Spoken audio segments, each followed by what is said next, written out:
you know what they say. With every masterpiece comes the disaster piece.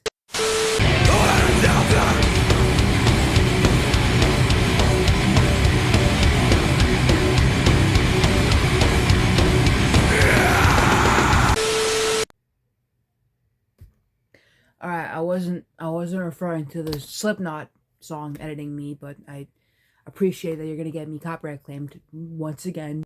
You're welcome. Frickin' asshole. Alright, anyways. Welcome back to my channel. And today we're talking about tongue twister time. Freddy vs. Jason vs. Ash. Now, if you haven't watched my last video, which no one did because it doesn't have any views right now as of the filming of this video, but I highly recommend you check it out so you can be caught up with the lore of Freddy vs. Jason vs. Ash so that we can get into this disaster piece of a sequel, which is called Freddy vs. Jason vs. Ash, The Nightmare Warriors. And, yeah. No. Freddy vs. Jason vs. Ash, The Nightmare Warriors. Alright, I need y'all to count every time I say that, okay? Because I'm not putting a timer or whatever, like a counting thing.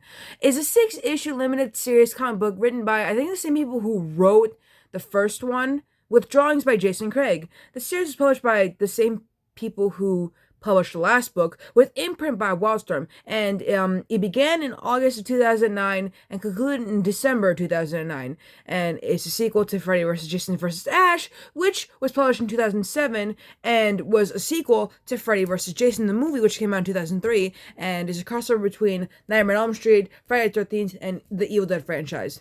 So, what exactly is this one about, you're probably asking? Well, you see, it's very simple. Now, like, don't click off yet, okay? Don't click off yet.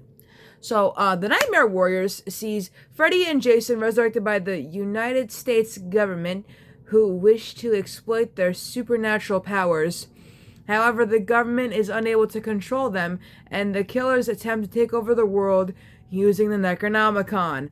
Meanwhile, Ash joins forces with the Nightmare Warriors, a support group for people who have survived encounters with Freddy and or Jason, which consists of numerous established characters from the A Nightmare on Elm Street and Friday the 13th franchises to defeat Jason for good.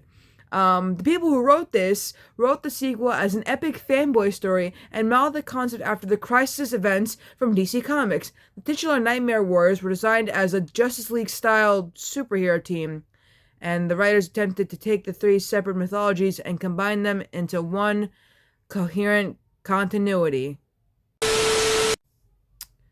You know, with stuff like that, I'm kind of glad Bruce said no to making a Freddy vs. Jason vs. Ash movie. I mean, keep in mind, we still could get an animated one, but after looking at the plot for this sequel, I don't want it. I don't want it, please no. I'm not gonna get into the plot of this comic because, well, we'd be here all day. I'm instead going to read the reception it got. My favorite one being, a couple. Hold on. Mike Fish praised the initial focus on Jason and Ash and the more mature writing from the people who created. I'm not even gonna read the last name because it's so hard. He described the drawings as kick-ass since it resembles the films without looking photocopied. However, he noted that Craig's Ash seemed based on Bruce Campbell in Bubba Hotep, which distorts the characterization of Ash a little bit. James Skip from Total Sci-Fi's Online believed that the number one struggles to balance its three characters, with the Freddy story coming across as a little intrusive and confusing. He also criticized Ash's characterization, believing that he was more of a straightforward hero here than the self-deprecating fellow of the Evil Dead movies, but admitted it was hard to capture the character's idiosyncratic charm without Bruce Campbell. Skip summarized that the issue was adequate for its concept. I'm gonna put this in the description. It's on Wikipedia, but, you know, sue me. I don't know what else to tell you, bro. Overall, I'm glad I can't find this one. I did say that I managed to find Freddy vs. Jason vs. Ash online, but I actually haven't gotten around to reading it yet because I'm currently binge watching Circus Boy. I freaking love Circus Boy, and I'm also trying to work on other things and stuff like that.